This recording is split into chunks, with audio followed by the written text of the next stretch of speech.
A ideia de uma figura em que nós, seres humanos, precisamos nos basear, nos orgulhar, nos inspirar para suprir a nossa falta de protagonismo já não é de hoje. Se olharmos um pouquinho para a história, vamos olhar casos de grandes reis, de grandes monarquias, de reinos na época da galera que eles cagavam na árvore, até os dias de hoje, na contemporaneidade, onde uma criança paquistanense venderia a própria família para poder tirar uma foto com Cristiano Ronaldo. Essa necessidade de ter alguém para se inspirar já existe há muito tempo. E às vezes o próprio ambiente te força a pensar nisso. Seu pai, sua mãe, seu irmão, Deus. E hoje em dia, o que eu venho percebendo que tá acontecendo bastante e tá se tornando muito comum, e o motivo principal, uma porta do inferno chamada rede social. Eu gosto desse inferno. Eu não sou como uma adolescente de 13 anos, mas de vez em quando eu dou um teco. Entenda, a figura pública de hoje em dia não é um papa,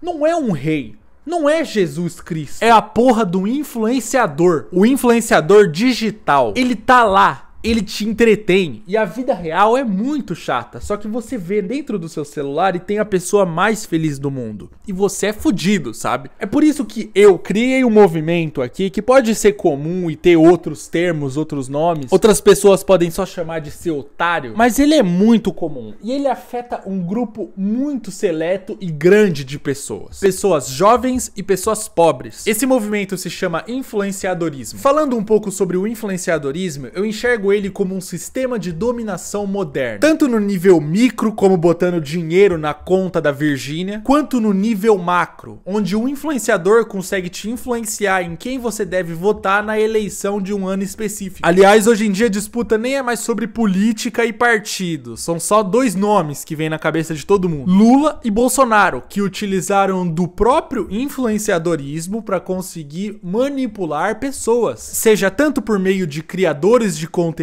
digitais que tomaram partido nas eleições, como os próprios presidentes que perceberam a oportunidade de manopla de manipulação dentro do Instagram, do TikTok. Bolsonaro tem TikTok. O Lula tem Instagram. Eu queria muito que eles criassem um OF também. Eu seria o primeiro a comprar. Resultado deles terem se transformado em influenciadores digitais. A população ficou cega. Bom, então o influenciadorismo no nível micro é sobre satisfazer o meu próprio bolso. E o influenciadorismo no nível macro é sobre satisfazer um seleto grupo de pessoas manipulando uma massa de população para acreditar em algo. Esse movimento ele é muito específico. E eu fiz algumas anotações aqui quando eu tava bêbado sobre ele. E eu gostaria de compartilhá-las com você. Influenciadorismo é um jeito de como a sociedade funciona de hoje, onde quem tem visibilidade e influência é o influenciador digital. Pessoas que aparecem muito na internet, redes sociais e conseguem mexer com as emoções, os desejos e o comportamento de muitas pessoas através dos celulares. Celulares esse que todo mundo não tira o rosto e principalmente entre jovens, geração Y, Z e Alpha. Fora as pessoas muito pobres. Bom, e quem que é o causador do influenciadorismo? Bom, já tá explícito no próprio nome do movimento. É o influenciador, aquele que influencia, faz o outro pensar, agir e expandir algo. E agora eu quero que você pense no influenciador digital, que é alguém capaz de influenciar as pessoas por meio do seu conteúdo online. Eles são criadores de conteúdo que postam coisas na internet e eles possuem um público muito fiel e simpático à causa deles. Porque todo youtuber, instagramer, no começo da sua carreira, quando ele começa a alavancar, ele é literalmente igual à pessoa que assiste ele. Ele é uma pessoa comum. Eles têm vários nomes: blogueirinhas, tiktokers, instagramers, gostosas do OnlyFans. Eles são a nova categoria de pessoas influentes e são o espelho de uma geração. E a geração Alpha de 2015 pra frente, que 1 em cada 6 crianças já é estéril e vem com o cérebro derretido de fábrica. Os indivíduos dessas gerações que eu descrevi cresceram em um ecossistema digital onde assistir alguma coisa significa existir. Ou seja, o que você vê se confunde com o que é real. O influenciador, então, ele se torna um ideal natural da vida. A liberdade, o dinheiro, a fama, a aceitação e, obviamente, uma puta disparidade com a realidade. A vida do influenciador é ele fazer o que ele gosta e ser ele mesmo, enquanto milhares de pessoas idolatram, chupam o saco dele. Mesmo que ele nem tenha feito um concurso pra estar lá. Basta só ser inteligente, carismático, psicopata, habilidoso com algo que você consegue. Tanto faz. Obviamente que eu não quero generalizar. Existem muitas exceções que são realmente talentosas, pessoas que são bons no que fazem, mas só que a gente vive numa geração onde o luva de pedreiro é famoso. Então eu já provei o meu ponto há muito tempo.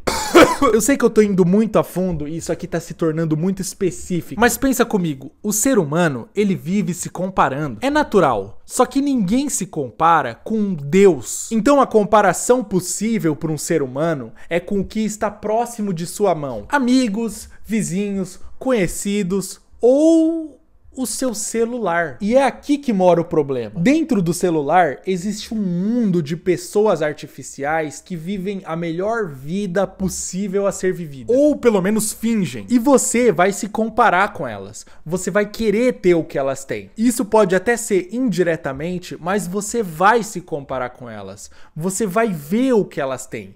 Você vai querer o que elas têm. Você vai acreditar no que elas falam. Porque o que elas falam é a verdade. Porque se você não tem o que elas têm a razão. Porque aquilo na sua vida que parece ser verdade é muito sem sal. Não é real. Pô, é só você olhar. Olha como esse cara é feliz. Não é possível que eu não sou tão feliz como ele. A minha vida tá muito errada. A sua vida sem sal é errada. Você não tá num iate com a conta verificada, usando roupa de grife. Você tá aí, olhando. Acabou o tempo de tela, você levanta o rosto e olha pra vida real, olha pra realidade como ela é, com problema, pobreza, preguiça, raiva. Então, na lógica do influenciadorismo, você coloca no topo da hierarquia da idolatria a vida que você deseja ter, que por influência desses influenciadores é uma vida que você não vai alcançar. Tudo bem, 1 em cada 1 milhão vão alcançar. E quanto mais jovem você for, mais fácil vai ser de idolatrar essas pessoas públicas da internet. Porque você é ingênuo, mesmo tendo tudo ao seu alcance. O problema é que a parte capitalista do influenciadorismo tá totalmente relacionada com o dinheiro, chegando a níveis de ostentação pura. E infelizmente, não é só o jovem que é uma presa fácil de ser manipulada.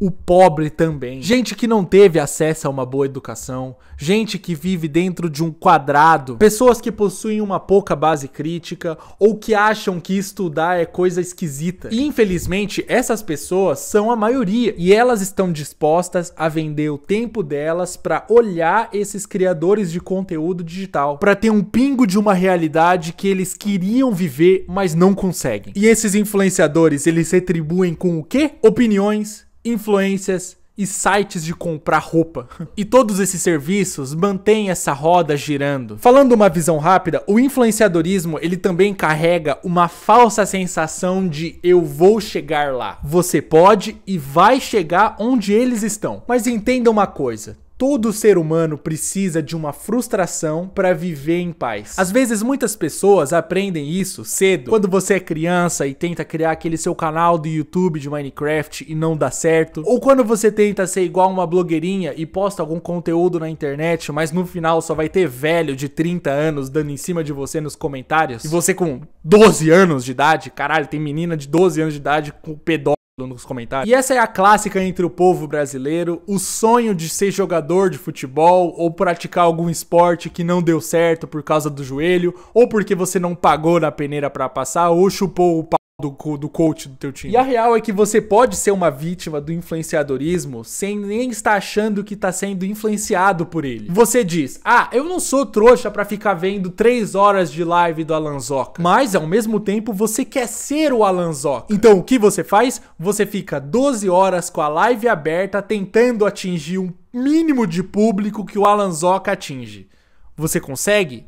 Óbvio que não. Mas entenda, isso não é uma visão pessimista. Eu só quero mostrar que às vezes a sua própria arrogância te impede de ver que você tá sendo influenciado, mesmo quando acha que não. Não se esqueça, você tem princípios. Se você tá se fudendo hoje, é porque você é um cara de princípios. Algumas pessoas estão onde estão porque trilharam um caminho vergonhoso. Um caminho onde uma pessoa pura olha e se sente mal. Muitas pessoas que estão nesse topo da hierarquia têm passados vergonhantes. E só pra acabar, existe o influenciadorismo positivo e o influenciadorismo negativo. Bom, é autoexplicativo. O influenciadorismo negativo é quando pessoas utilizam do jogo de manipulação dentro da criação de conteúdo digital pra suprir a si ou a um grupo específico de pessoas. E o influenciadorismo positivo é o bom, onde as pessoas sabem o poder de influência que tem e decidem usar ele para um positivo. Passar uma visão, falar alguma coisa. Comentem o que vocês acham disso tudo.